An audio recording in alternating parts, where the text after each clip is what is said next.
The Duke and Duchess of Sussex will only announce the birth of their baby once they have had an opportunity to celebrate privately as a new family, Kensington Palace revealed today.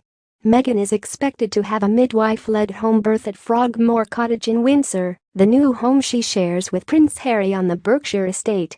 She wants to follow in the footsteps of the Queen, who was born at the Mayfair home of her grandparents and gave birth to all 4 of her children at either Buckingham Palace or Clarence House.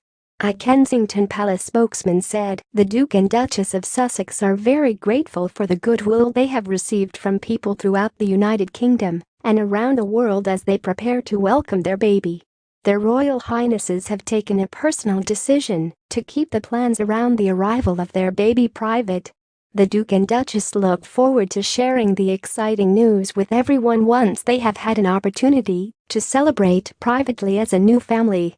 Sources stressed earlier this week that Harry and Meghan, who are expecting their first child within weeks, have not ruled out a hospital delivery because a woman having a baby over the age of 35 is at an increased risk of premature birth or the need for an epidural or cesarean.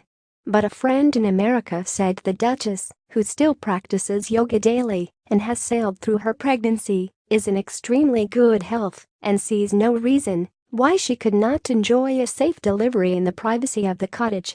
It is her favorite choice, the source said, but it obviously depends on how things are nearer the time.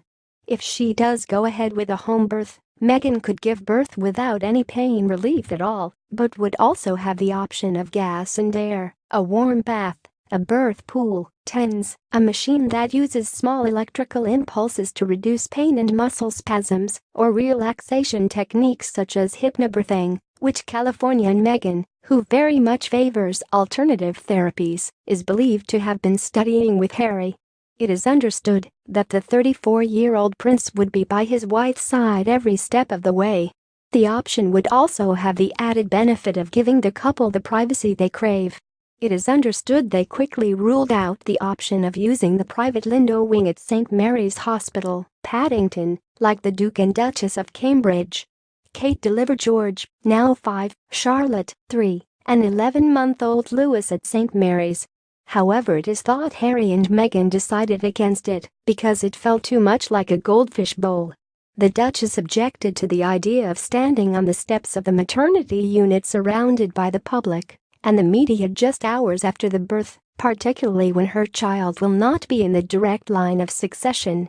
Last week it emerged the couple had also made clear that they want minimal involvement from the Queen's household doctors, surgeon-gynecologists Alan Farthing and Guy Thorpe-Beeston, widely considered to be among the best in the business.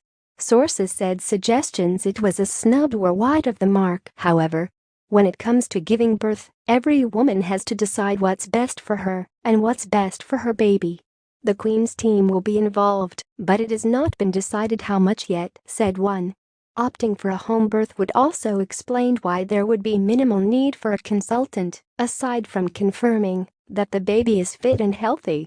Home births only account for around 2.3%, 1 in 40 births, in England and are normally led by our local midwife. Community midwives are available on the NHS, but it is also possible to hire an independent midwife at a cost of between £2,000 and £5,000. Meghan will, however, have had to consider that for women having their first baby, home birth slightly increases the risk of serious problems for the child, from 5 in 1,000 for a hospital birth to 9 in 1,000 for a home birth. That said, the royal family has a long history of women giving birth successfully at home. The Queen Mother gave birth to the Queen on April 21, 1926 at the London home of her grandparents, the Earl and Countess of Strathmore.